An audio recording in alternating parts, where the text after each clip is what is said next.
Hello and welcome to Green Pass Gaming's Coffee Morning Podcast with the full GPG crew. As you can see, we're all here. Not often we're all together, but we're all here this weekend. And this week has been a pretty good week on two levels. The first is that we've actually got some pretty cool Xbox and in general gaming news to discuss. But on top of that, we've also got someone fantastic to discuss that with. And we have. And welcome to the show, Jez Corden. How are you doing, my friend? Hey there, it's all good, man. That's cool. Thanks for having me on. Yeah, no worries. I apologise if I'm a little bit slower than usual because I haven't slept yet. And it's 11 a.m. Oh my god. That was the thing. Yeah, you said you hadn't been to bed yet. It's like, holy crap, I've only just got up. So wow. Well, we'll try and get this rounded up and get you back into bed. So and I don't think you're feeling too hot either, Scott. Are you? You've had a couple of days in France. Yeah, not too great. It's that post-traveling feeling you get where you just feel really run down, full of cold. So yeah, feel a bit shitty this morning, unfortunately. Okay. But really didn't want to miss the show today. So and after Paris, I ended up on Zeta Halo looking for Halo content because it bloody needs it. Yeah, absolutely. Well, perhaps we'll touch on that because that could come under possibly our first topic chat. Thanks for being here, everyone. Get involved. Be great to hear your thoughts. Got 3 topics for today. We're going to go and obviously the Xbox Bethesda showcase has been officially announced. I don't think that's much of a surprise to anyone that it's happening, but it's at least on the table now. And we know when it's going to happen, and I think correct me if I'm wrong. It's in its original slot that it was in for E3 anyway. So that's all going ahead at the same time. Topic 2, Xbox growth had some fantastic numbers come in for Q1 and for March. So we'll be diving into that. And then topic 3, are Xbox done with their acquisitions? It's a topic we've covered a few times, but as Jez on board for this one, it'll be interesting to see what his take on that is as well. So let's get straight into the topics, shall we? And like I say, topic 1, Xbox Bethesda showcase. Yeah, like I say, no real surprise there that it's coming in general anyway. We kind of knew it was coming, and like I say, I think it's in its original E3 slot that it was going to be in. I don't know if it's going to come under a different umbrella. Is it going to be coming under the Summer Games Fest now, or is it just going to be completely standalone? Keely will try to grab it, regardless. Whether it is or not, Keely will claim it. You reckon? You know what he's like. Go on, Jez. Yeah, he did it last time, didn't he? He sort of he seems to do this thing where he's he tries to co-opt the events that happen over the summer, and they'll tweet about it and act like it's part of the Summer Games Fest season or something. But no, it's totally separate. Okay. Well, that's good to hear. Yes, you're botting slightly again, Jez, as well. I know we had this in the green room. I'm not sure what's going on now. I think we had it sorted at one point, but sorry. Yeah, that's interesting. So it's going to be a standalone thing, but to be honest, who cares what umbrella it comes under? It's the content of the show that really kind of matters. Couple of obvious ones that we absolutely know are definitely going to be there. Probably, it's going to be an update for Starfield, I'm guessing. Anyone got any predictions on what we're going to get for Starfield? Are we going to see gameplay footage, do you think? Well, that's clearly the hope, surely. I mean, because this is a game where a lot of people online seem to be super excited about. But as I've said a number of times from previous shows, I find it hard to get excited for something I've not really seen yet, apart from just knowing what the general premise is. So I think for me, and I'd like to think for maybe a lot of other people as well, to actually see some real gameplay of what this game is and what it looks like and how it plays is going to be a key factor that people are going to be looking for, I'd say. Yeah, no, absolutely. I want to see some actual gameplay footage. There was that, Luke, you commented on it as well. There was that, there was an employee that recently left, wasn't he? And he sort of made some comments around the current state of Starfield. I think he was still on an NDA as well. Yeah, I think it was. I think it was some guy on Reset Era. I think was verified by their mods, and then also separately verified by Jason Schreier, at least to his identity, not to necessarily what he said. But yeah, I mean, he said, look, he was mostly positive about it, wasn't he? He didn't particularly like the space flight in the game. He said the game engine was a bit cranky. Yeah, well, I mean, it's Bethesda, it's a BGS game.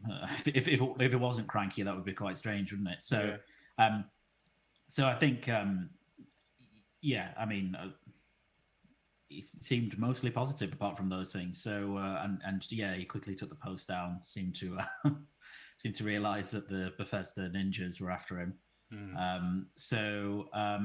Yeah, I mean, I'm expecting to see it at E3. They have precedent for doing this where they reveal a big gameplay chunk, a full breakdown of the game a couple of months before they actually release it. So they did that with Fallout 76 and I think Fallout 4 as well. So I'm looking forward to it. I really want to see it. I want to see how ambitious it is because it certainly sounds very ambitious. So. No, absolutely. Jez, just before we get in there, do you know what's going to be at the show? Have we got to sail some careful waters here? You don't know at all? No, am I still roboting around? No, that's much better, mate. That's cool. That's cool. Okay, I don't know what the hell's going on with that, but I haven't got any information about the show. There's some things that you just kind of know. Yeah. Like we expect Avowed to be there. Forza Motorsport's probably going to be there. Stuff like that you can kind of infer from like development timelines and stuff. But I don't know anything for definite, and even if I did, I don't think I'd say anything because no, you wouldn't be able to share it. It's kind of like a spoiler. Yeah. It's like ruining a movie, It's far more fun to be surprised when it's this close to the show, Yeah. So, I think Microsoft are really bad at leaks ahead of E3. I remember the year that they released the One X. I think, the E3 before the One X. I'm pretty sure the entire show leaked about 12 hours before. Literally everything, minute by minute, the show got kind of spoiled, and obviously me with my curiosity, it got the better of me, and obviously I pretty much had the show spoiled, and it's meant to be a big celebration, so it can be a bit of a shame when these things are spoiled. So, but speaking of Forza Motorsport, Jez, I don't know if you guys saw the alleged leaked screenshots from an Xbox One build. Jez is shaking his head there, which I found interesting. No, I haven't seen it. Oh, did you guys not see them? So I think somebody I saw those screenshots.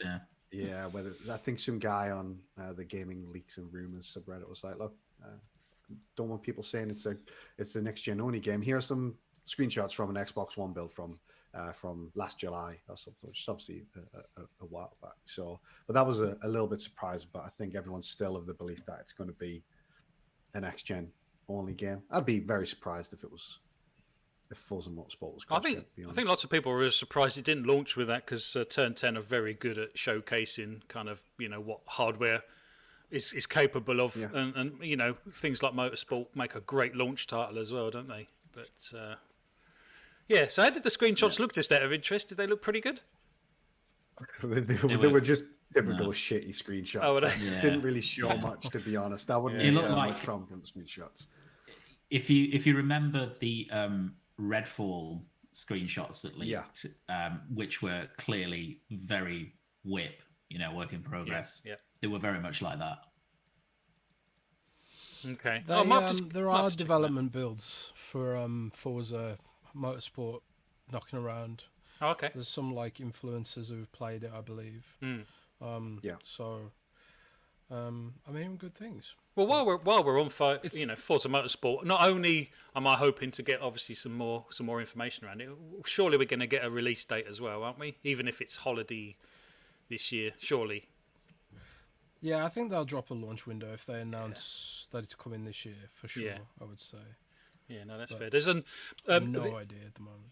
The other obvious one, I guess, is Redfall. To be honest, I'm guessing we're going to get some more information on Redfall. I don't think you're massively excited for that, are you, Luke? Well, I mean, I'm kind of just in two minds really because I love the concept, and it's an Arcane game by the same. I think the Prey team. That's true. Yeah, you got on with Dishonored and stuff, didn't you? Yeah, I love Arcane games. However, it's leaning towards a kind of co-op multiplayer experience, which, as everyone knows, I'm not a huge fan of. And I just don't know how an Arcane immersive sim style game fits into a multiplayer setting. I need to actually, see how it looks. If it comes out as something like a Left 4 Dead / Borderlands-y type thing, then maybe with multiple ways you can approach missions, I think that would be really good. But I just don't know. I need to actually see, the moment to moment of it, and how they kind of blending those two, because I'm sure they're trying to. I mean, they said when they announced it, they're trying to fit some of that Arcane legacy, immersive sim style stuff into this game, but to what extent, I don't know. Yeah, I love the concept. It is love the concept. leaning. Yeah, from what I understand, it is skewing Borderlands-y rather than Left 4 Dead. But yeah, that's another game that you should probably expect to see at E3. Yeah. Well, it's not E3, but I'm just going to call it yeah. E3 anyway. It kind of the E3 window, as it were. Yeah, no, exactly. Yeah.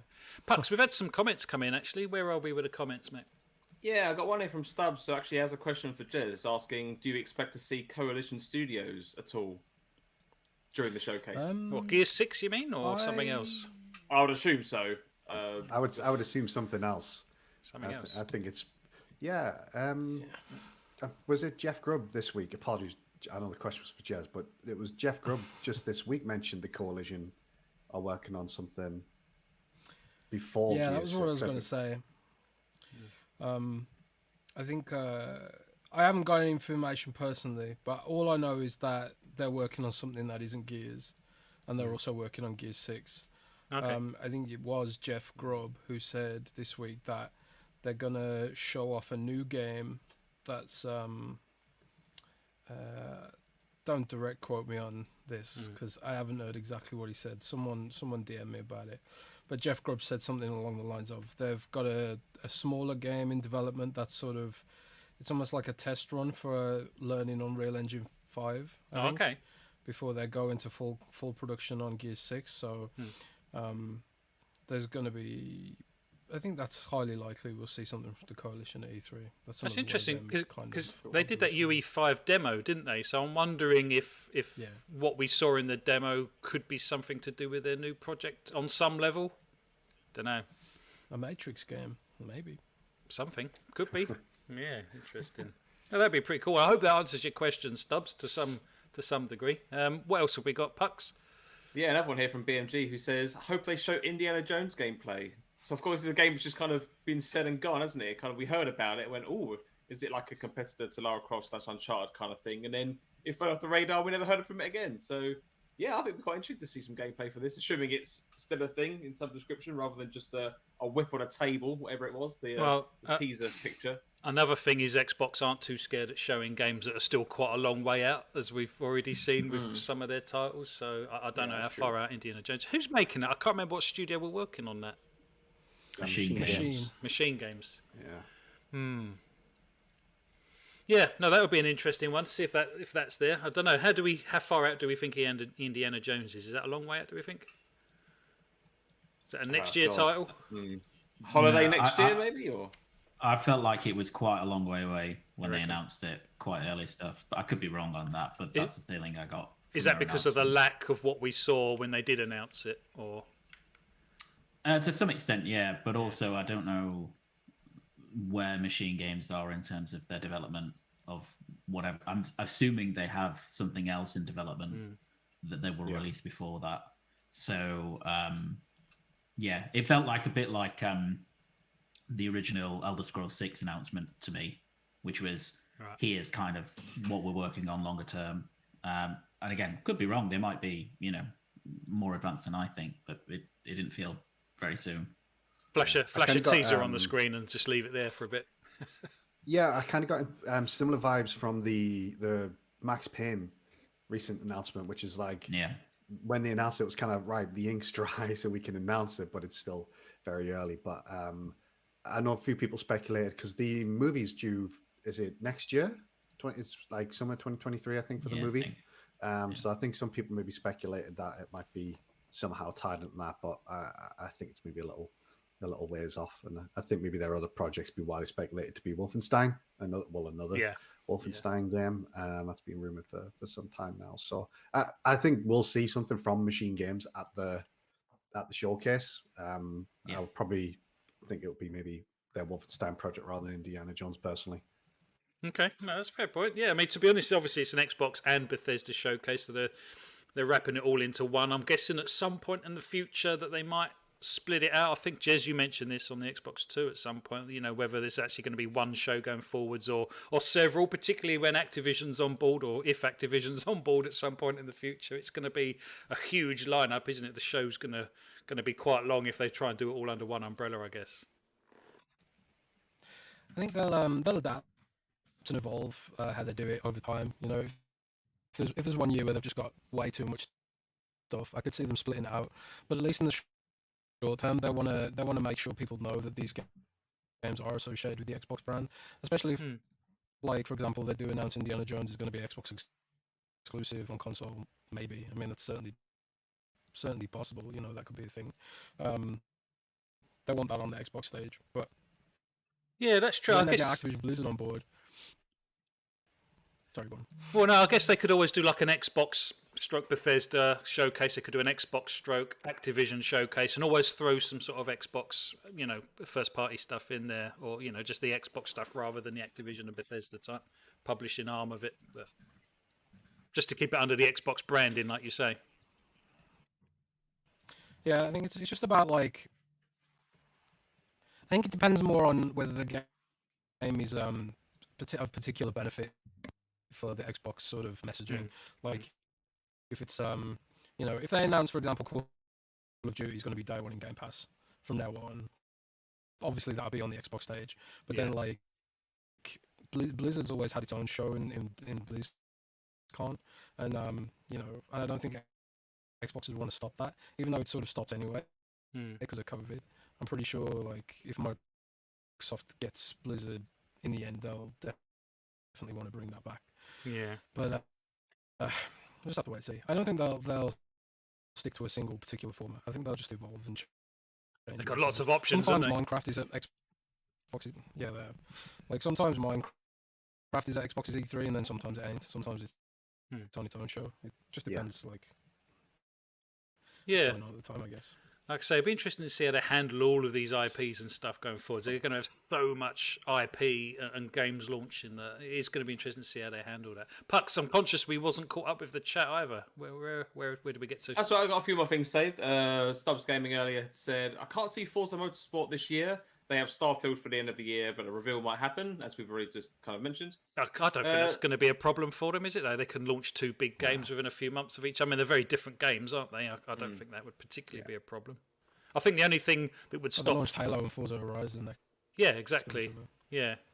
Which is quite a similar kind of lineup of game, actually, isn't it? Starfield and obviously Motorsport. So yeah, it's like what we said before, isn't it? As well, where I think a lot of us here are in the kind of same mindset that we're not too big into track races. So even though a lot of people might be looking forward to it, for us, it's like whatever. It's a cool game. It looks cool, but I'm not going to be playing it. So it's quite nice, I think, to have those two different games coming out at the same time. Yeah, definitely. Yeah. Another one from Judd's in the Music, who says, thoughts on Phil's comments in tweet about announcements, studios, projects, or new partnerships? Rise sequel, perhaps, he says. They're not going to make a Rise 2. They're not. No. Look, people need to stop demanding a sequel to Rise. Rise was garbage. Rise was absolutely garbage. It was a beautiful game that still holds up really well That's today. harsh. But it was not a good game. No. I think the first 30 minutes, Luke, were good. But then you repeat that first 30 minutes it's another 8 or 9 times. I played it quite late, actually. I played it on the Series X, and I was surprised at how well it looked, considering it was 7 or 8 years old at the time. Yeah, it still looks great. And they're not going to make a Rise 2, and that's because they probably shouldn't. Or maybe they will. Maybe they will, but I don't think they will, and I don't think they should, because it just wasn't particularly good. Stop fooling I think ourselves. I think people rate the idea of a Rise sequel because they want Xbox to have an answer to God of War. Even if Rise 1 wasn't amazing, it could be good with the right, plan in mind. Your connection's doing that thing again, Jez. It's so annoying because every fifth word cuts out. It's like, I want to know what you're saying. Yeah, I can kind of understand that sentiment. Obviously, people do want, and whether this is right or wrong, some people want, an Xbox answer to X, whether that be God of War, whether that be Uncharted or something like that. Everyone wants something similar on the Xbox hardware. I don't necessarily think you need to. I don't think it's necessarily wise to try and compete with God of War as well. That's probably a battle that's going to be very difficult to win. Obviously, you can make something similar, but different enough that it's its own thing. But whether Rise is that thing or not is another matter. Yeah, and I don't think like if they have enough studios with enough creativity to make something new and fresh, I don't think you have to dig up Rise as an IP and make a sequel / reboot to that to make something similar. And I think that's like, I don't know why people latch onto it. It's a bit like people that latch on to The Order, which kind of a similar game, which, you know, wasn't particularly great. I played both of them. I completed both of them. Not particularly great. I mean, both Rise and The Order have great potential in terms of their settings and stuff, but the actual execution wasn't brilliant. And I don't, you know, people still demand an Order sequel to this day, and it's just like, well, it's gone. You know, those things have gone now. So, you know, they have let them rest. Very big things in common. I think The Order and Rise is both of them were renowned for how good they looked. Yeah. And secondly, they were exclusive. And I think the fans of the hardware are just going to latch on to an IP that is exclusive to a piece of hardware and demand an extra one of that particular game. I mean, Jez just said it. Hopefully everyone can understand the concept of keeping what was good about something and iterate on what was bad. I mean, yeah, but I guess there wasn't an awful lot good, other than how good it looked, in my opinion. I don't think there was an awful lot. The quick time event combat, like I say, was maybe good the first 1 or 2 times you did it. Yeah. But then when you repeated that same like execution animation over and over and over again, it got really repetitive. And by like midway through that game, I was like, right, I just want to get to the end of this now. I just wanted to finish. I wanted to finish it. I just wanted it to finish at that point. So I think you have to remember though, Rise was originally developed as a Kinect game. It was a Kinect first game, which is why it has a lot of those quick time events. So if it was developed as a core game first and foremost without Kinect, it probably would have been a lot better.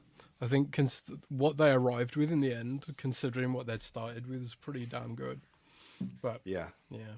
And it you know, for a game that was so ingrained in the Kinect era of Xbox, without Kinect, it still played fine as well. The only evidence of that was kind of like the voice commands for like an arrow volley or something like that, which you could do with the controller. So yeah, I mean, obviously, you can never say never in games, can you? But I guess it maybe seems unlikely to maybe. Okay, well, we've done some of the obvious ones. Let's throw out some of the slightly less obvious ones then, and just chip in as and when, right? So, a new Killer Instinct. Could we be seeing a new Killer Instinct at the show, do you think? Or at least an announcement of? Jez is saying no. I don't expect to see it, personally. No? I would love it. I would absolutely love it if they did, but I don't see it. Okay, how about a new Banjo game? Banjo 3E. I would personally love to see a Banjo game, but I don't expect to see one. No?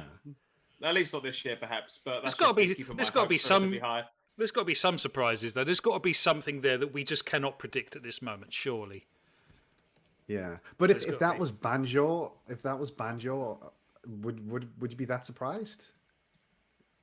I don't. I think maybe you would hope for something a bit bigger than Banjo. Give me Conker. I like that's Banjo. what I want.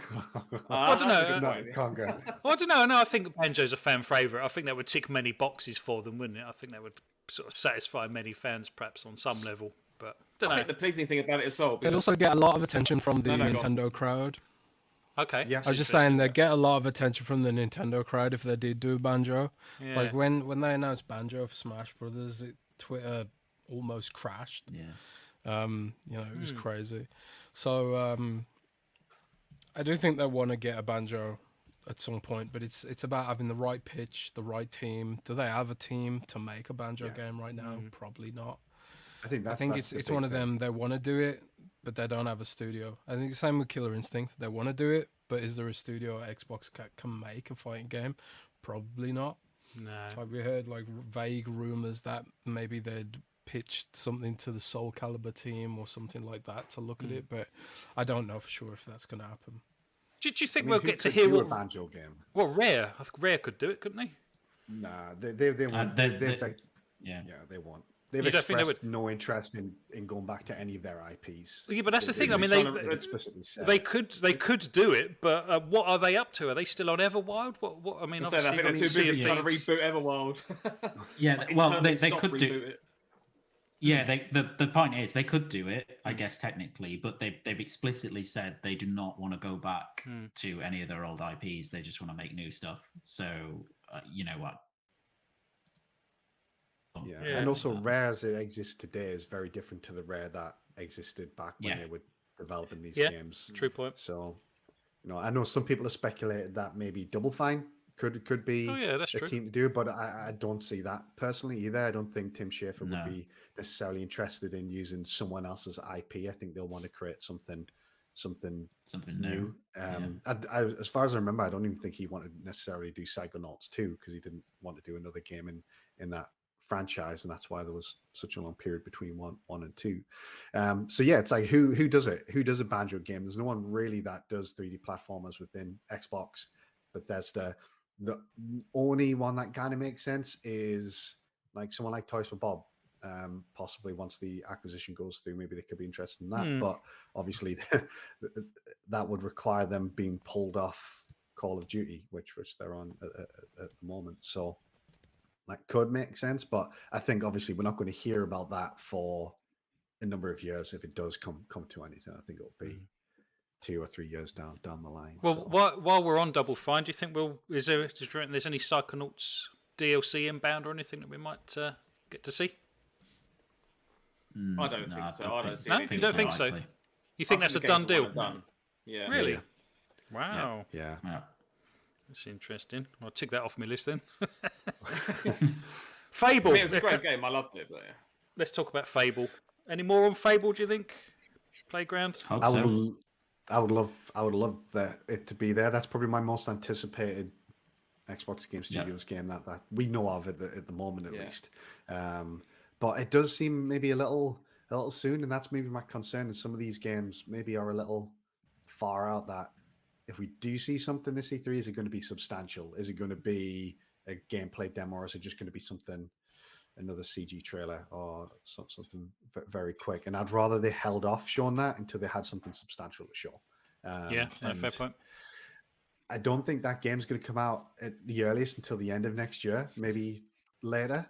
And therefore, if they're going to show Fable, I think it'll be next E3 is when you show that game, in my opinion. I think it's in a similar boat to like Perfect Dark. Well, funny you should say that. That was next on my list. Perfect Dark, obviously, with the news that there was a large swathe of people left, and obviously Crystal Dynamics coming in. Do you think that that they're going to show a little bit more Perfect Dark just to show us all that it's still a thing and that it's on track? What do you think? Do they need to fix? Possibility. Yeah. Like when all that stuff came out about Perfect Dark and the Coalition, I did speak to a few people to find out like what had actually gone down from like, other perspectives than what had been put out there. And like there'd been a big sort of, a big disagreement about restructuring the studio in a more traditional way, from what I understand. The initiative was set up to sort of have a flat organizational structure where there wouldn't be like they wanted to like be a small and nimble team and just sort of make sort of innovative games and stuff like that. But when like it came to the time they actually had to put a game out, it seemed that like having a more traditional structure was going to be the way to go. So they basically got Crystal Dynamics involved and then restructured as a sort of traditional, hierarchy. And some people who founded the studio didn't agree with that. And they weren't happy with that idea with Daryl. Is it Daryl Gallagher? I can never remember if it's Daryl or Darren. Do you think they were given the wrong title? With him sort of leading it. Did you think if they'd been given their own, left to their own devices and create a new IP, that they could have been kind of, like you say, smaller and dynamic like that? Did you think the fact that they were given Perfect Dark was the sort of a deciding factor in that? I think they were left to their own. Right. I think they were left to their own devices, and I don't think Perfect Dark was forced on them by any means. Right. I think it just sort of like it happened that way. Microsoft doesn't do that. They don't like go to a studio and say you have to work on Halo or you have to work on Gears. The fact that the Coalition works on Gears because the Coalition wanted to work on Gears. When they put out job vacancies, they're like, we're looking for people who want to work on Gears of War. So like, all the people they get hired are people that wanting to work on Gears of War, and a lot of the people from that team used to work on Gears of War back under Epic Games back in the day, and people jumped across because they liked Gears and wanted to work on Gears, for example. So I don't think Perfect Dark was forced on them or mandated to them. Yeah, it just sort of came to a point where they had to sit down and actually make a game. And but I think looping back around to the original point, I do think it'd be a good idea to put something out there about Perfect Dark if indeed they have it. From what I understand, they only really sort of got into developing it fairly recently, finding the right sort of plan of action and then starting to implement it.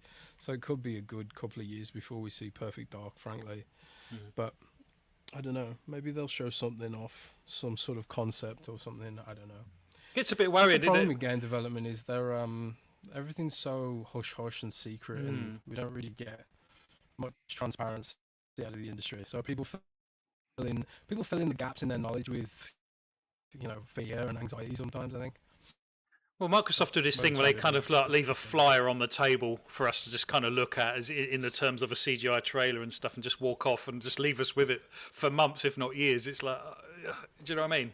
I just, for that very reason, I hope Fable is there, because, like I say, I absolutely love that CGI trailer. I just want more, I guess, just a warm feeling that it's moving in that right direction. Yeah. Pucks, let's catch up with some of the chat. Let's go with Smithy Smith, shall we? We'll go from there onwards. Might see Compulsion's new game. I guess it's a possibility. We haven't heard much from Compulsion for a long time, have we? I say, do we even know what this game is, or is it just the fact that we know there's something new? Because I'm either throwing a blank or nothing's been announced, and I'm just trying to think of something else. They've spoken about it publicly in interviews, I think. Oh, and Jez also leaked it. Apologies, mate. I must have missed that one. Isn't it? Compulsion's working on Project Midnight. It's Project Midnight. Yeah. It's like it's a dark third-person fantasy sort of game with harpies and stuff in it. It's I leaked some artwork from it because it just sort of it was out there, and it was just a matter of time before someone else posted it, I think. But it looks really interesting. Female protagonist, I think, and yeah. Actually, I'm just looking that up. There was some I remember seeing the concept art or some sort of concept art or some art that was similar to what it's supposed to look like. The Compulsion's next game is, I don't know if I've got any real excitement for it at this stage, because I remember the initial reveal for We Happy Few, and I think a lot of people found that initial reveal to be like really interesting. And then I think when the game came out, it kind of fell a bit flat. It had a troubled launch, didn't it? Yeah, I think it was very different to maybe what people expected, with it having more survival elements. But I remember people being really excited about that initial trailer. I certainly was, and I just really didn't vibe with the game when it eventually came out. So I'm hoping that whatever they come out with next is maybe at the next level. And obviously the hope is with any of these studios is that with sort of the time backing and funding of Microsoft, they can realize the potential of whatever it is that they create. And so it'll be interesting to see. But it's one of those ones where I'm curious but not too excited based on kind of what they've done in the past at this stage. But obviously I hope they kind of show something really, really exciting when it does. But I think it would make sense for them to at least, even if it's just a CG trailer. I know people don't like them, but even if it is just a CG trailer, for that to be shown at the showcase. Shows willing, yeah. Pucks, where do we get? Yeah, next one. Pyro M, who says, I'd love a Conquer more than a Banjo game. Okay, fair enough. Pyro then continues saying, most of the old guard at Rare have left since the early Banjo slash Pinata games, which is a reason Rare don't want to redo their past. Okay. Fair enough. Although I would really like a new Viva Pinata. If we got a new Viva Pinata, there isn't anything. There's one coming more to Games for exciting. Gold next month, isn't there? I think. Yeah, it's one of the old ones. It's already in Game Pass at the moment. You can get access to them through Game Pass and through the. I think it's even in Rare Replay as well. But I really like the Viva Pinata games, and I honestly think that's a franchise that they should jump back to. Especially when they're maybe looking for something, maybe for a younger audience. I mean, even though for me it was a great game as well. I would love for them to. I don't expect them to. I'm not saying I expect them to announce a new Viva Pinata in June, but that is an IP I would absolutely love to see them come back to at some point in the future. But again, I don't think it'll be Rare. I think they would have to find somebody else to do it. And then again, it's the very same question: who is that? Who wants to do another Viva Pinata game? I think it's a very niche kind of game, though, isn't it? Like, it wasn't necessarily a mainstream game, was it? I think it's an IP that would flourish on the Switch, though. To be honest, if Xbox ever wanted to port it over there, but I mean, it was big enough to have a bloody cartoon, Pucks. Yeah, that's if true. You remember? Did it? You remember okay. them? Yeah, I think it even had like DS games, if I remember rightly, as well. Oh wow! Okay. Did they release a DS game for it? Am I getting that mixed up with something else? I might have just completely made that up. Apologies. Pretty sure they did. Yeah, I thought so. So I think at the time it was pretty big, and like I say, it was. I think maybe the kind of the start of Microsoft's push with TV. Maybe back then. I don't know. I didn't watch the cartoon. Admittedly, so I've got no idea what it was like. But really enjoyed the game. You sure you didn't, Scott? Yeah, you sure you didn't? Yeah.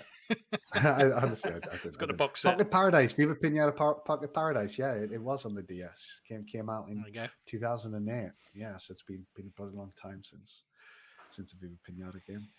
That's cool. We've just got one last one, Pucks. What is it? Yeah.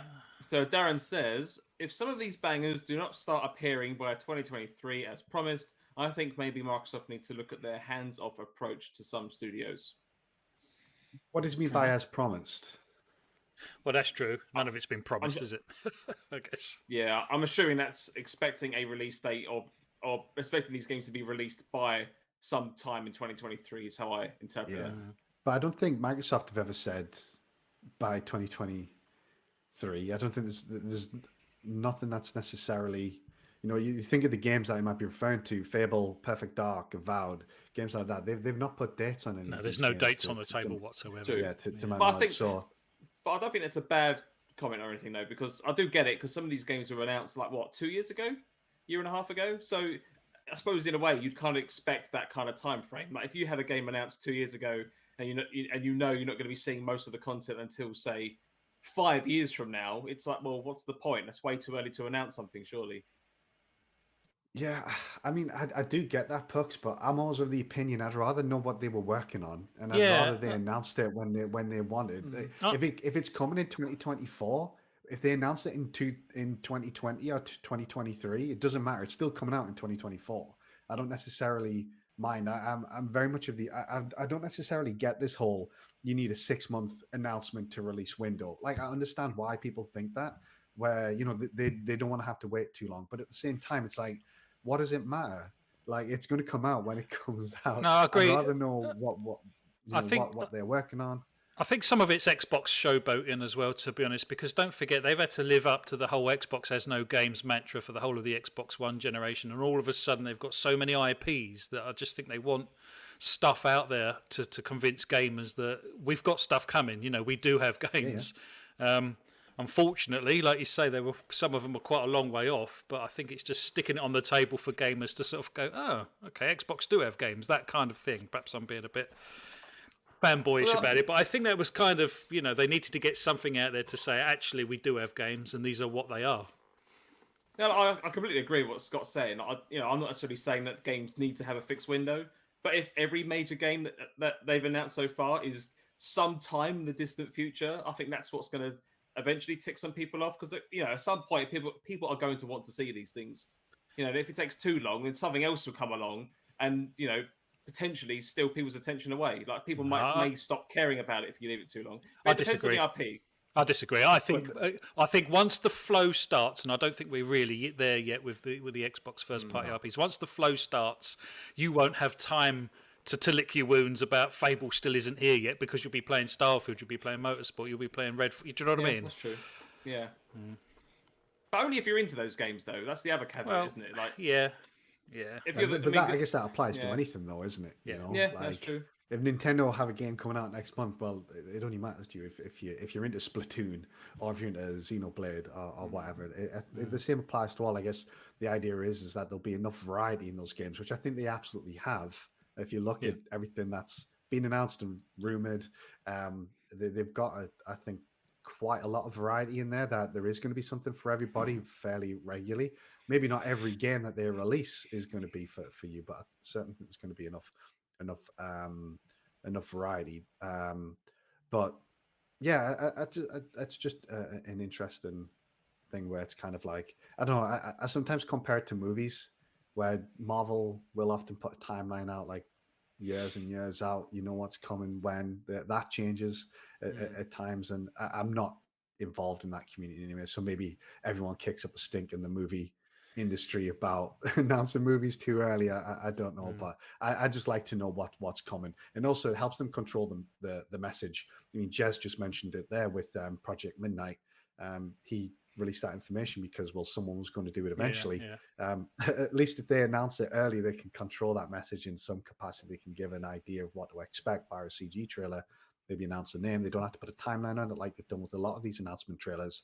But then you run into this problem where maybe people's appetite for more information on these games is quite high, and people get frustrated. People get pissed that they don't know more about the game, and I can understand that. But I'm also of the opinion I'd rather know what they're working on. I agree. Well, let's go to Luke on this one. There's another obvious one we've forgotten off the list, and I'm conscious we're 45 minutes into this topic. We'll probably move on in a bit. But Hellblade 2, I know you was interested in Hellblade 2 when you first saw it. You was a bit dismayed with the whole Iceland vlogs that came out, and then we obviously saw another in-engine some footage not so long ago. Do you think we'll see a bit more of Hellblade 2 this time around? I would think so. Yeah, I mean, it depends on a lot of different things actually, but yeah, I would think so. I mean, as you say, we saw that that gameplay snippet from the Game Awards, which looked great, you know, and I think they'll probably have more to show by now. Even if that's maybe something a bit more traditional, like a trailer, you know, kind of a gameplay trailer or something like that, rather than extended sequence. So yeah, I hope we see more. I don't need to. The thing with that game is I don't need to see too much on it. Okay. You know, I think it's gonna play very similarly to the first Hellblade, which is not a bad thing at all because that game's fantastic. Yeah.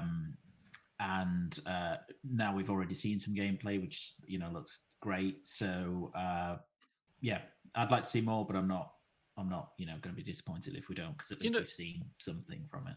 When we first saw that Hellblade 2 trailer for the first time, at the same time that they obviously announced the Series X at the Game Awards 2019, would that have been? I think so. Must have been around that time. When I first saw that Hellblade 2 footage, it's like, there's no way that's next-gen graphics. Surely that's kind of CGI and stuff. But actually, now we've started to see the UE5 engine demos and stuff rolling out. It seems very likely they could get to that sort of graphical fidelity with that particular game. Just look at Hellblade 1. So again? And how good that... Just look at Hellblade 1 and how good that looks. Yeah.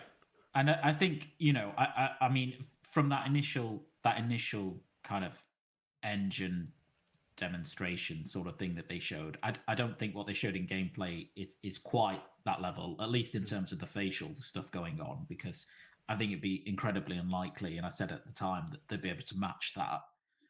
Having said that, it's not a million miles away, and it's still in development. So, you know, I'm sure it will look fantastic. And as Scott said, you know, the first game was made by a relatively small team with a relatively limited budget, and it was a fantastic looking game. So, you know, this one will look pretty special.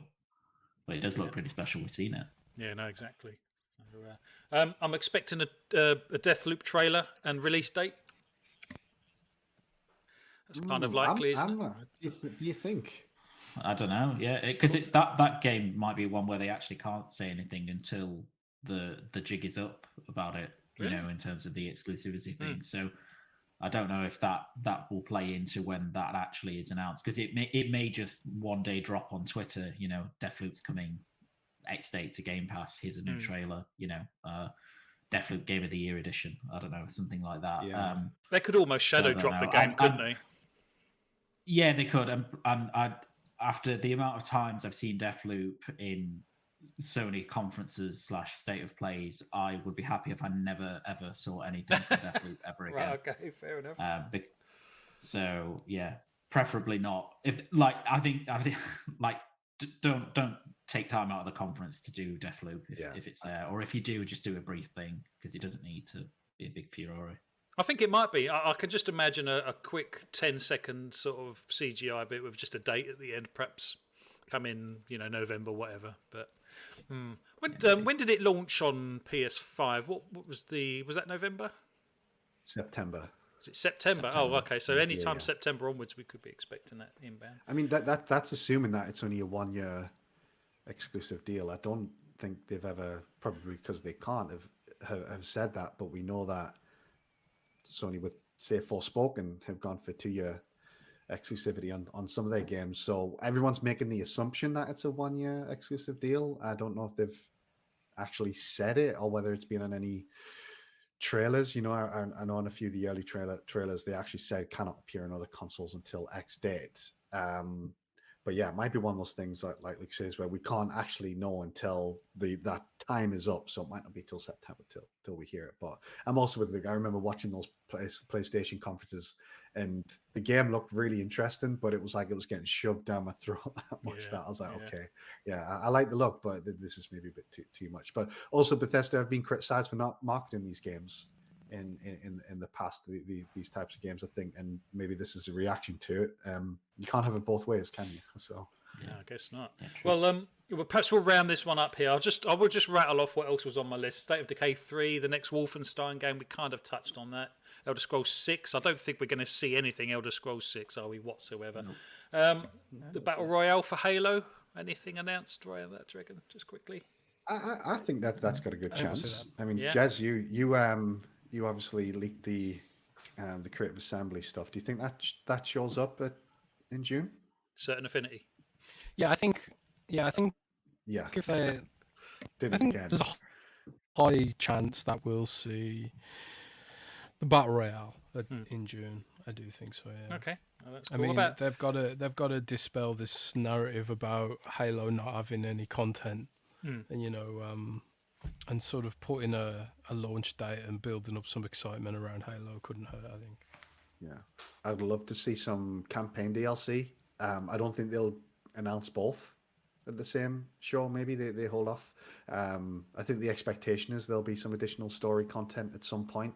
I'd be equally interested in seeing that if they do end up announcing something. Obviously, if they got both, Christ, I'd be over the moon. But I think we'll see something on Halo. Yeah, absolutely. Okay. What else have we got on my list? Some new Game Pass additions. I think there will be something else being announced, obviously coming to Game Pass, either day and date or just some other pretty cool titles just to keep everyone involved with Game Pass, I guess. Forza Horizon 5 DLC. Yeah, I think that's a good shout. Likely, I think. Yeah. Yeah. And here's one that popped up in the chat earlier: one versus 100. Because there were rumours that they were going to bring that back, weren't they? And I really enjoyed that in the 360 era. I thought that was kind of a cool thing. Yeah. I think Phil Spencer's spoken about that publicly as well. Yeah. I think he said he wants to bring it. Yeah. Wants to bring it back. You'd like to think it should be a fairly easy thing to do. I mean, I know it's not probably as easy as I'm thinking in my head, but you'd like to think it wouldn't take too much development to get that off the ground again. They've already done it once. They just need to find someone to sort of put the front end on it, I guess. But that was really cool because you could actually win prizes and stuff. Actual prizes. I used to play that. That's really cool. Before we do move on, Pucks, just should we sweep up with the chat? What else have we got left in the chat, mate? I had one more comment saved actually from Parksy1972 who says, if/when the Activision Blizzard King deals goes through, Microsoft will be sitting on 30 plus studios with many working on more than one project. We could get to a point where Microsoft release 5 to 6 games a year. Mind blowing. Potentially, I suppose. That's when they're in the full flow. I don't know. Oh, and there's one that we didn't mention. Want to be, at least. One we didn't mention, I don't think I did, was Contraband. Do you think we'll see anything of Contraband?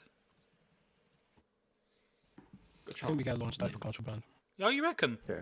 Oh, wow. Or launch window, maybe. Yeah. Yeah. Oh, that's cool. If I can maybe just pose one more to Jez, one that hasn't been mentioned yet, which is Project Dragon, the IO game. Do you think we'll see that anytime soon? Is it maybe a bit too early for that game at this point? Or is that something they want to get ahead and at least I think it's announce it to get it out there? I think it's somewhat possible they could CGI trailer it and sort of reveal some sort of idea about it. But if they're gonna go full blown launch day gameplay stuff like that, I don't think so. I think it's probably still too early. But I have started hearing more details about how it plays and stuff now. So it does sound like development's coming along. I don't know if they're in a position to really reveal a gameplay slice, but maybe they're in a position to announce it. But I guess we'll find out. Interesting. Yeah. Well, fantastic. Let's round this topic up here. Jez is yawning. He hasn't been to bed yet. He hasn't been asleep yet. It's 5 to 11 in the morning UK time. So let's try and move on to topic 2 if we can. Chat, thank you very much for being here. As always, get involved, ask questions. Now your chance if you want to pose a question to Jez. Let's move on. Yes, move on to topic 2. And topic 2, off the top of my head, was the recent announcement of Microsoft having the best quarter, best non-holiday period in the Xbox history, as far as I'm aware. And that's fantastic to see. I think it took me by surprise a little bit, if I'm honest. It's kind of. Well, to be honest, as any Xbox fan, Xbox gamer, it's obviously a great thing to see because it seems like a lot of their strategies is actually starting to pay off. And this is kind of a question I guess I need to pose to the chat and the panel. Really, is what do we think is the key behind the kind of success? Do we think this is because there was obviously speculation that Microsoft have paid for priority when it comes to getting chips or getting hardware out the door.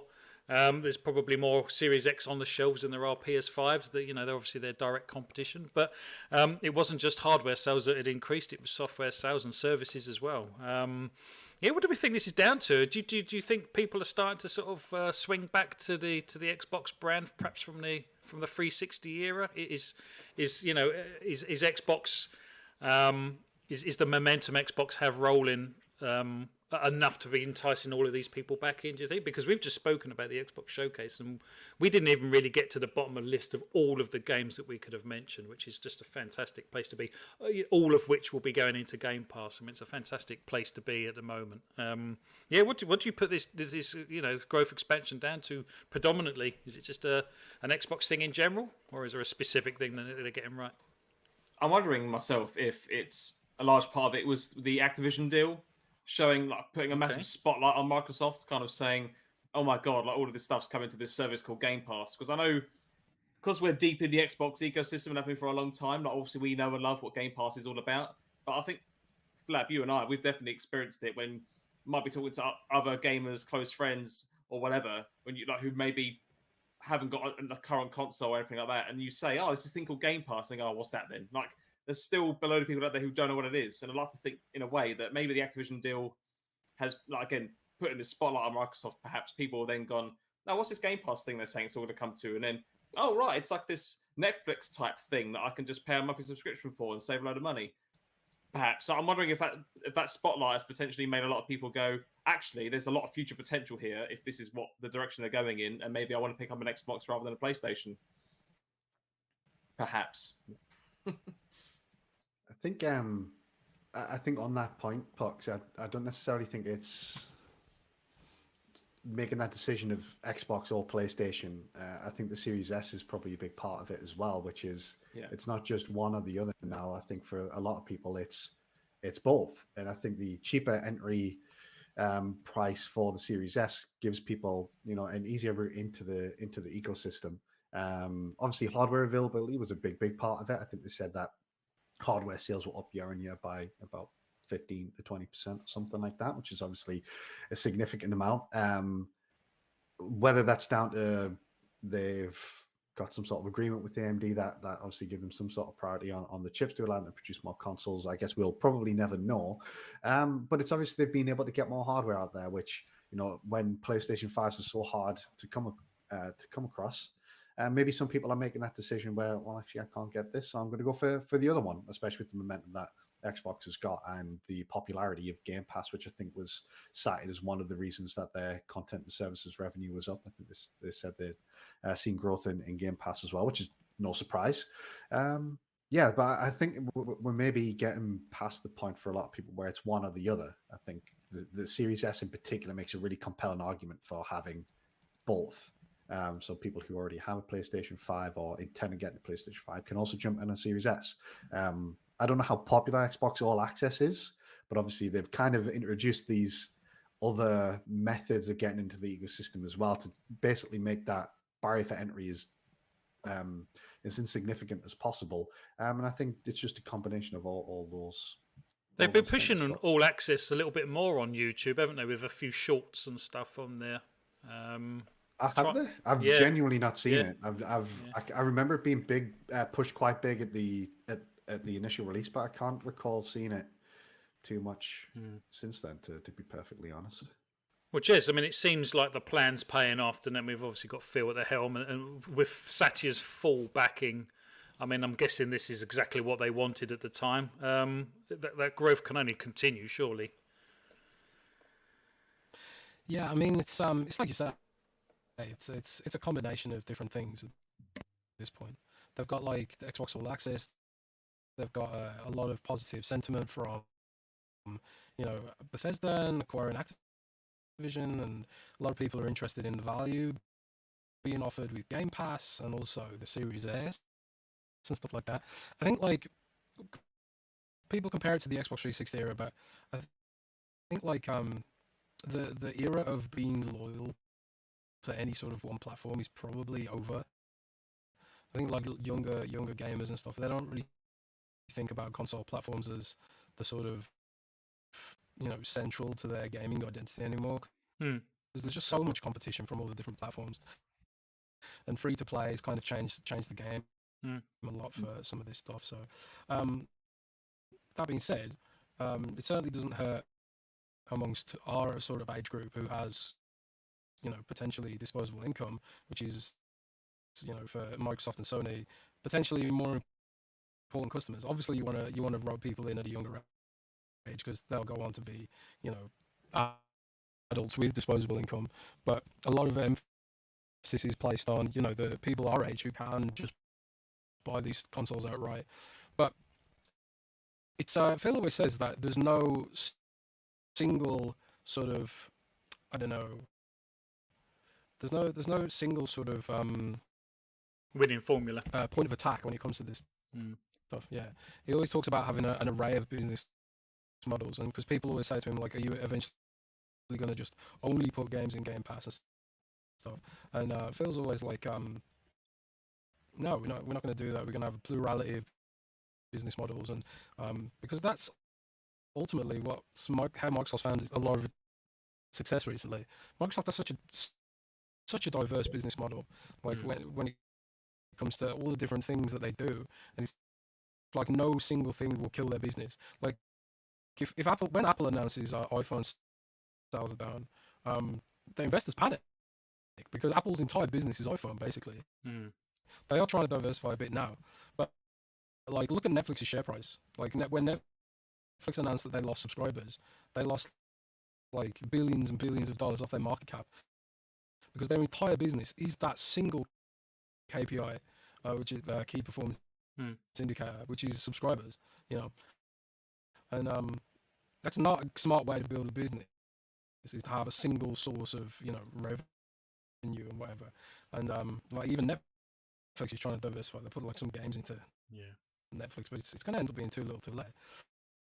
That's why Microsoft's been so smart and Phil's been smart about diversifying the Xbox business. Like it's not just like you got your subscription services with Xbox Live and Game Pass, and then you've got like the whole cloud thing coming in from that side. You've also got like huge amounts of revenue from games like Fortnite, Call of Duty, and stuff like that. They bought Activision Blizzard King because they want to get more mobile games going on there. Fallout Shelter's pretty popular still, but then like you end up with Hearthstone and Candy Crush. And I think Candy Crush is like the best margins for a video game of all time. It's crazy. If you can even call it a video game. Yeah. But and then on top of that, you've got the dev tools. So like GameStack and Azure PlayFab and stuff like that.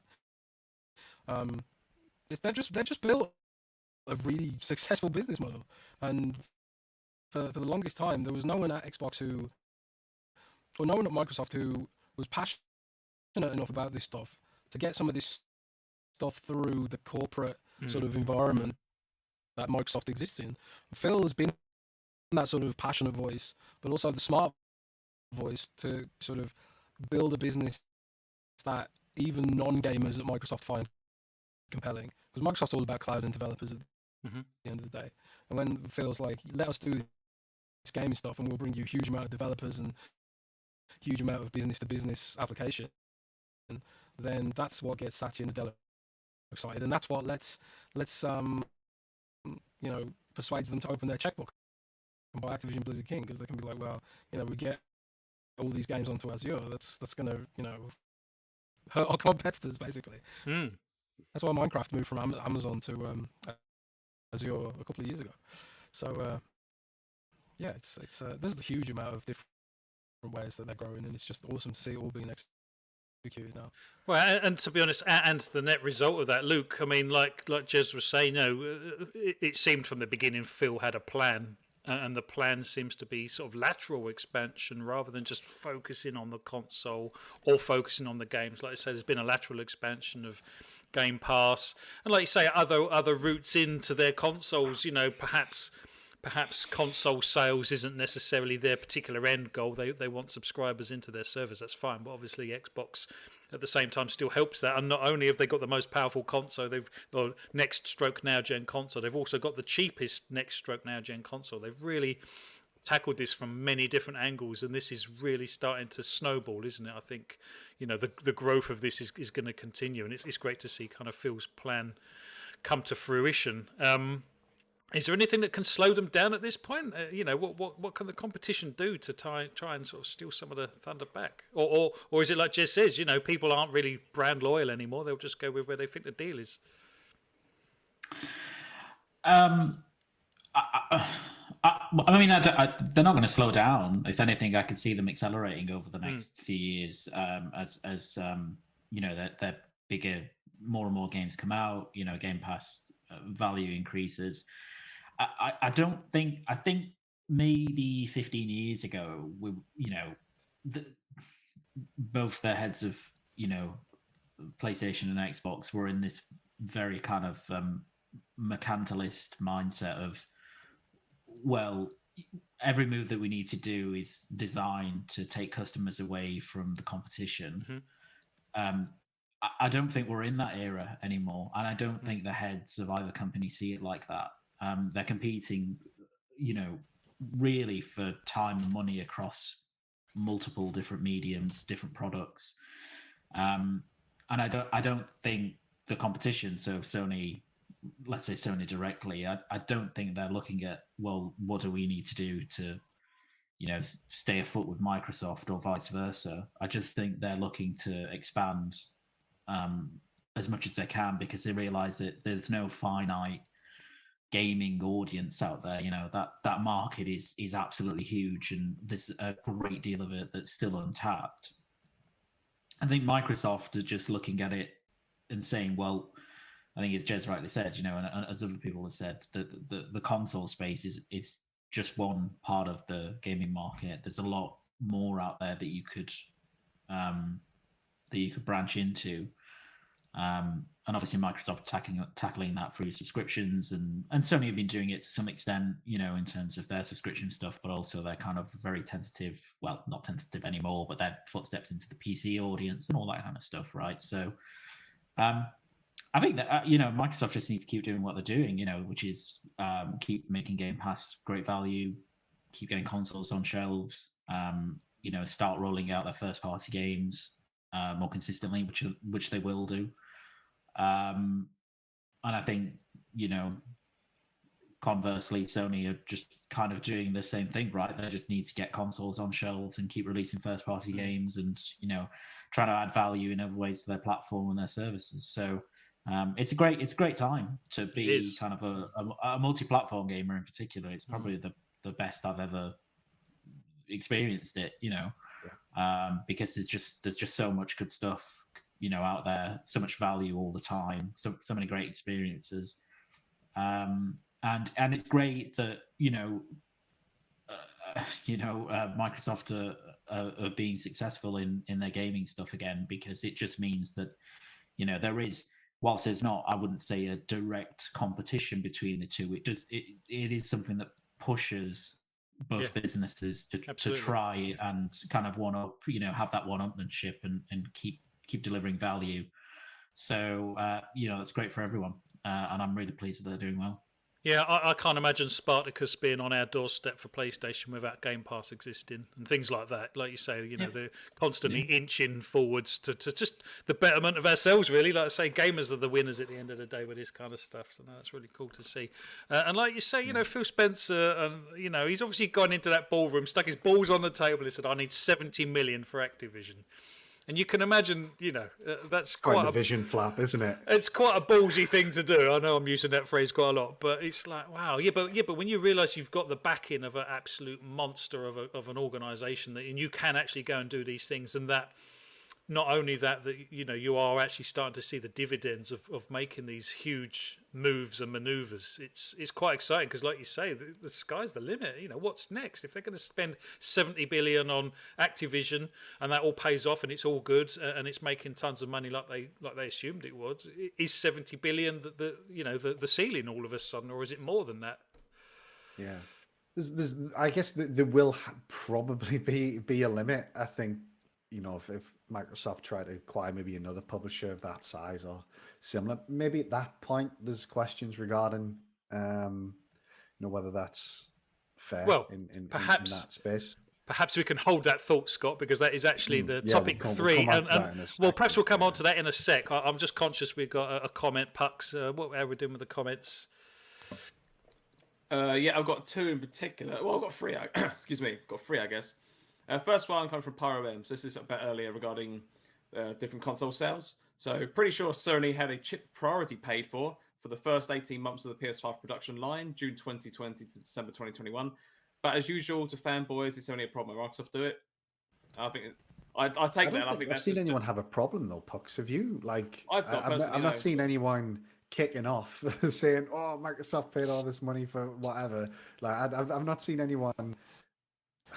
Have a problem with it. It's just business, isn't it? Paying for priority is a business thing across all electronics brands across the world. Given that, even like a load of active devices, like just simple op amps, if you're familiar with electronics and stuff, they can just be particular ones that you may need for your particular designs are just so hard to come by now. So you have to pay for chip priority, or you're not making your devices. And from the supplier's perspective, it all comes down to how many are you buying. So some of the stuff I'm working on where I work.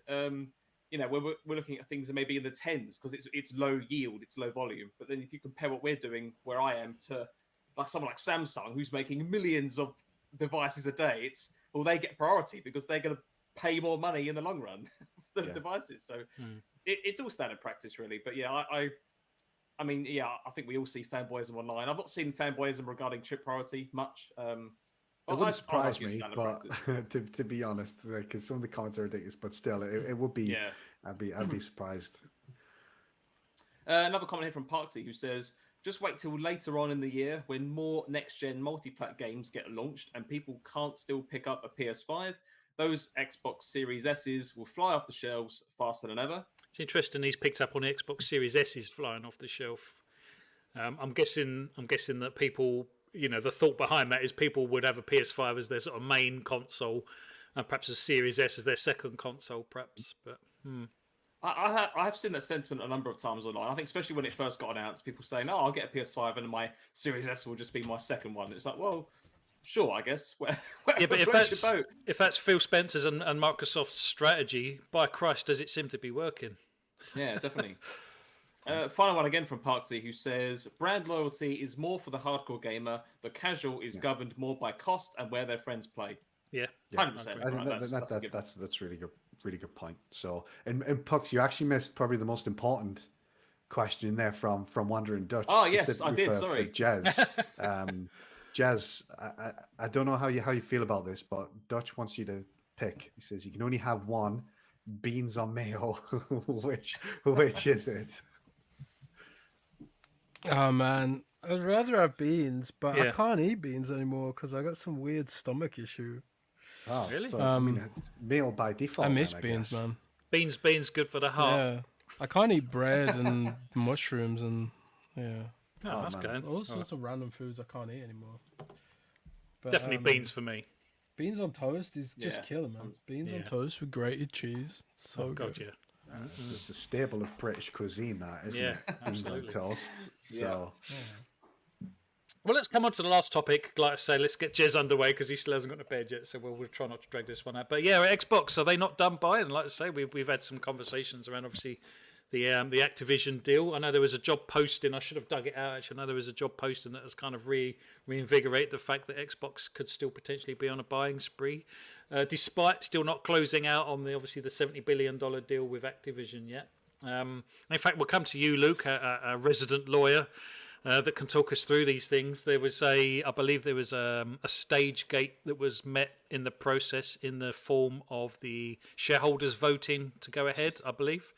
I think that got green lit, which came as no surprise to anyone. But I also know that there was an article in Bloomberg saying that Wall Street didn't have much confidence that the deal was going to actually finalise and complete. So I think that got debunked on some levels. What's your take on that situation? Yeah, I mean, it was a condition precedent that the Activision Blizzard shareholders approved in a majority the deal. No surprise there, I'm which guessing. it did 98%. Absolutely no surprise at all. Shareholders like returns and like money, so clearly that was always going to happen. The Bloomberg article, I don't think what Bloomberg was saying was necessarily incorrect, in that they were saying, well, it's half and half. On the one hand, Bloomberg were talking about the share price of Activision Blizzard being pretty low by comparison to what Microsoft will eventually pay, which I think is $95 a share. So, and typically they are correct in that you would expect, if shareholders were super confident about this, you would see the share price up or around or even potentially above $95 a share already. But there are two, and Bloomberg are again correct that perhaps one of the reasons for that is that investors are a bit tentative about what the FTC will do. However, another part of that is that the stock market in general has been on a pretty massive downwards trend. Investor confidence is quite low across the board. Mm-hmm. So there's been massive sell-offs of shares really everywhere, which has naturally decreased share prices. And so, that's kind of part of why we are where we are with the Activision Blizzard share price. I think the other concern was about the FTC, which I think is somewhat of a valid concern because you never quite know, I suppose. But it's so unlikely that the FTC, like as I've said before, first of all, the FTC don't have the means. By means, I mean regulatory means to actually stop any mergers or acquisitions. They can only bring a court case. Okay. That's very expensive for them to do. It's very protracted, and they would not want to get into that unless they really felt there was, genuine competition impediment, genuine detriment to consumers. And do they play which I think do they play devil's advocate on third parties or competitors' behalf, or do they wait for competitors to sort of knock on their door saying we're not happy about this? No, I mean the FTC, any competition regulatory authority does not listen to a competitor of the merger or acquisition they're investigating, because quite frankly those entities would be biased anyway. Well, yeah, exactly. So they're looking at it from as an objective position if possible from a consumer level, and particularly either a vertical or horizontal merger, in a specific market, right? They're looking at, will this impede competition? Will it be detrimental to consumers in a specific market? That might be even a subset of a market. If they think that, then they will, move to try and block or potentially have a concession around that merger or acquisition. But I don't think there's any analysis that you could realistically undertake in terms of this particular merger where you would say that there is genuine impediment to competition or genuine detriment to consumers if it goes through. I just cannot see it. Like I legitimately cannot see it, and I don't have all facts and figures to hand, but you can get a feel for that sort of thing quite quickly, particularly if you've done competition applications before, which I have done. I think it's very unlikely. So the Bloomberg article is a bit of a weird one, because I think there is genuine investor kind of like not quite sure, because the FTC are kind of getting a bit more gung-ho with this stuff, and maybe they will apply further scrutiny to it. But I think also the depressed share price is just because the market's depressed. Generally, that's just something. So it's pretty much still on track then, potentially. I mean, like someone put in their Hoag's Law kind of tore apart Jason Schreier's kind of comments around that, which he did within an hour or so. So it does kind of seem like we're still on track for this deal to potentially go through at this moment in time. Yeah. I'd be shocked if it didn't. I'd genuinely be very shocked. And the only reason I think it wouldn't is if the FTC really have, and again, they'd have to bring it to court. So whether it would be blocked at court is an entirely different matter. But even the FTC saying, right, we're going to take this to court because we don't want it, that would have to have a significant background push from the FTC in terms of trying to just generally be against big tech merger and acquisitions, which maybe they're motivated by that now, and maybe that is something they're considering, but I can't see it at all. Does this give us some indication where we are in the process in terms of timescales? No, because the regulatory consent for a competition authority is pretty much always the last condition of a deal like this. It's always the last thing to come through because it takes so long. Okay, no, interesting stuff, and I appreciate your expert knowledge on this. So it's quite good to know that the Activision deal's still continuing to go ahead. So that's 70 billion that they've probably ring-fenced. What else? Who else could they buy? And I know, Jez, you had quite strong comments around the because obviously it was mentioned that Ubisoft might be getting put up for sale. And you didn't think Xbox would be too keen on Ubisoft? You don't think that really fits their profile? Well, Ubisoft have just shown themselves to lack any semblance of creativity. There's some sort of thought process that it's the executive level that's stopping them being creative. But if I'm Microsoft and I'm looking at Ubisoft, I'm thinking have they proven themselves to have any sort of creativity whatsoever? And I think the answer is no. They're very technically brilliant, like the Division's engine and Watch Dogs engine, and these games have really great tech and often great graphics too, but they're creatively redundant and they needn't even exist as games, in my opinion. So if I'm Microsoft, I'm thinking that's not worth what's Ubisoft's market cap, dozens of billions. Their market cap's quite high, so I don't know. I think it's about 5. But I do think, I don't know off the top of my head, but I do know that Microsoft still looking. They're hiring mergers and acquisitions people all the time, lawyers, and they've got one of the biggest operations for acquiring people.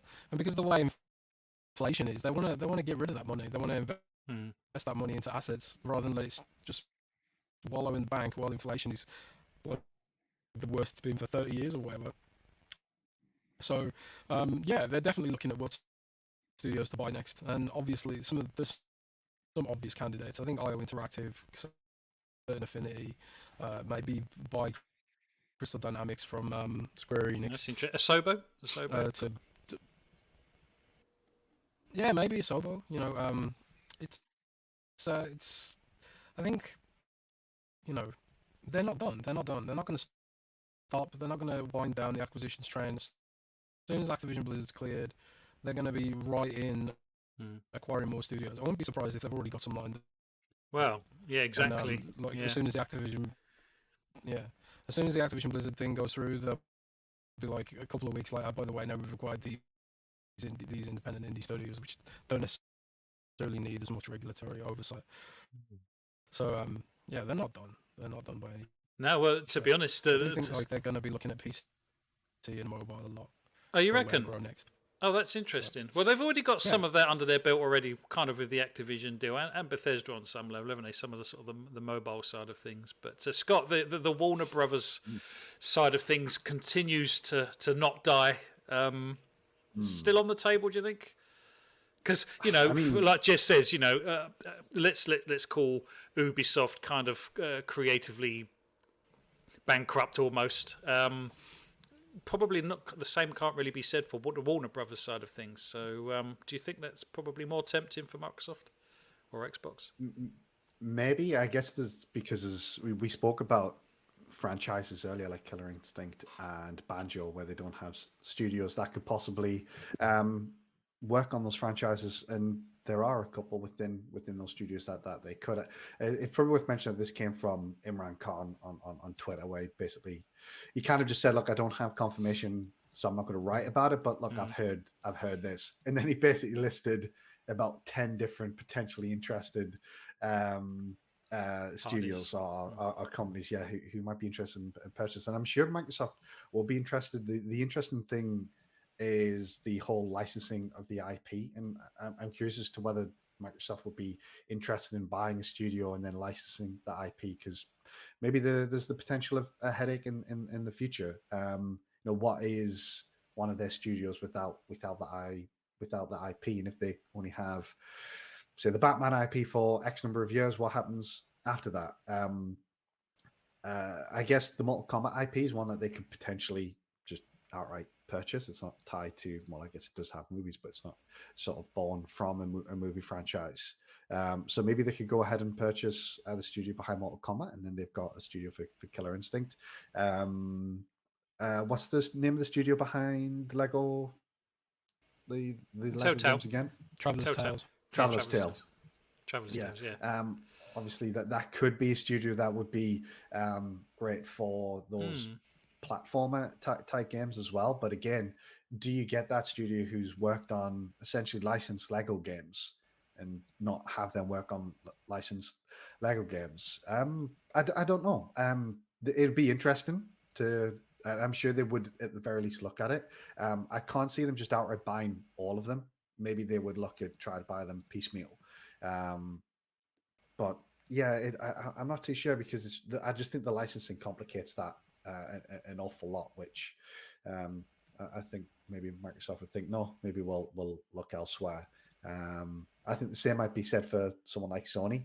I don't know, studios like that and Ubisoft maybe just seem right for someone like Tencent to come in and get them, but we'll see. We'll see on those, I think. Well, and again, we don't really know the full details of Spartacus and what the future plan is. So, like Microsoft, perhaps they are going to want to be hoovering up some studios just to make some more exclusivity for their online services or subscription services as well on some level. Well, I'm sure they're already looking at that. It kind of doesn't fit with, and I'm not saying they won't, but it doesn't kind of fit with Sony's like MO almost for their acquisitions to date. If you look at the studios that Sony have acquired, they're very almost targeted studios of who they've worked with quite extensively in the past, very closely. The likes of Housemarque, Oh Christ, what's the Demon Souls remake studio? I'm blanking on that again. Luke, help me out here, mate. Blue Point. Blue Point. Blue Blue Point. Point. That's it. Yeah, thank you very much, guys.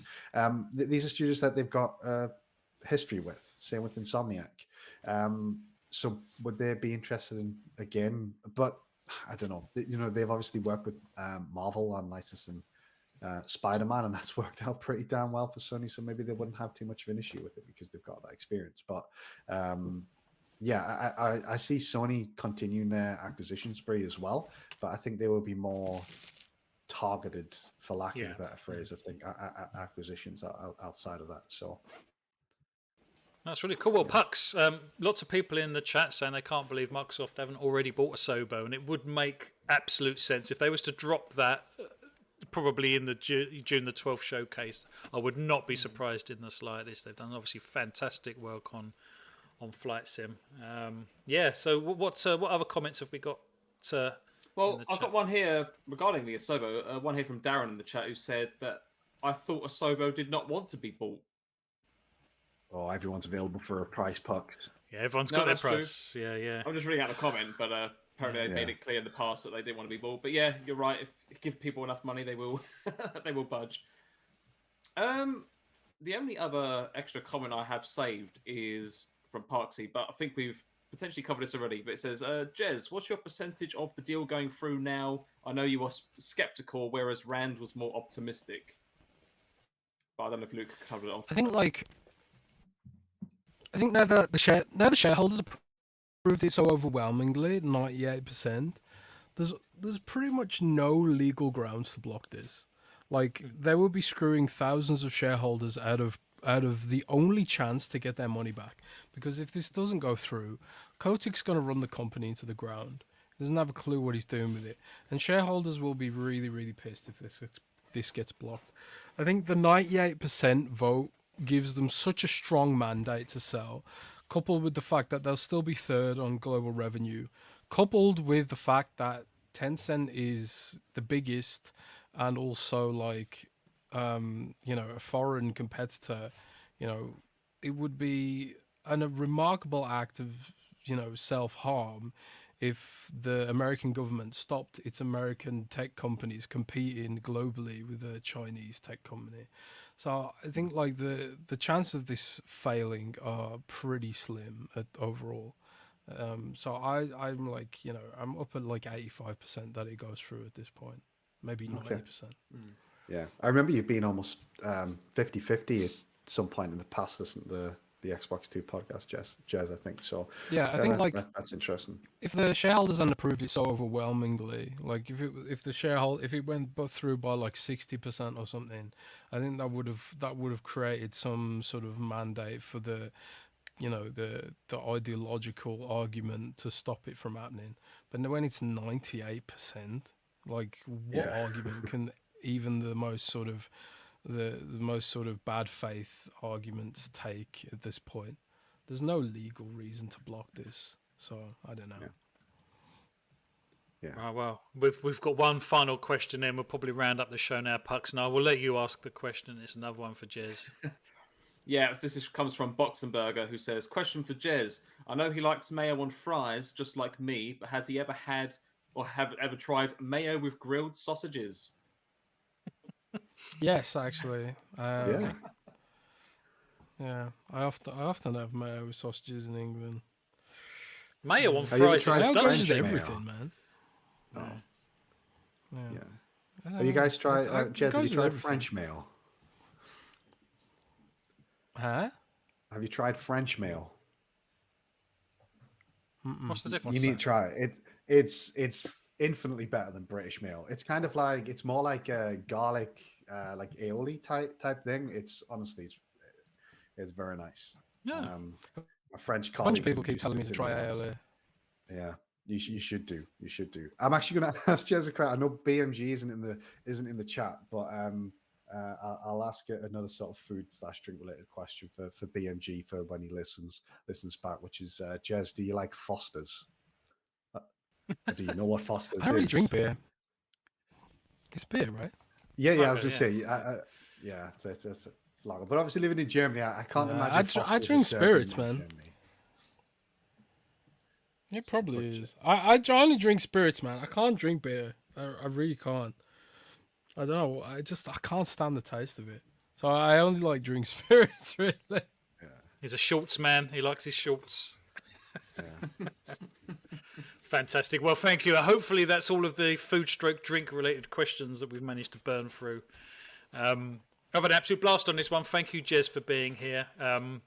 Had some good topics this week. Like you say, it's been a bit dry on the news front for gaming, but thankfully, like you say, things have started to liven up a little bit more, and hopefully there'll be more and more sort of gaming topics as we roll into the E3 window, as it were. And get our teeth sunk into some of those. And obviously, post Xbox Showcase, there will be hopefully a metric crap ton of stuff to dive into as well. Archimedes, Box and Burger, and ourselves are formulating a plan for kind of an after-show showcase, so we will keep you informed on that one. GPG Crew, thank you very much for being here. Chat, thank you very much for being here. Jez, thank you, my friend. It's great to have you on board.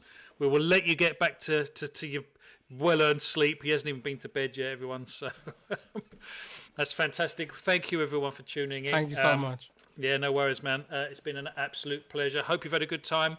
And we'll do it on the next one. So we'll see you later. Yeah, thanks Take for it having easy. me. Take care, guys. Bye.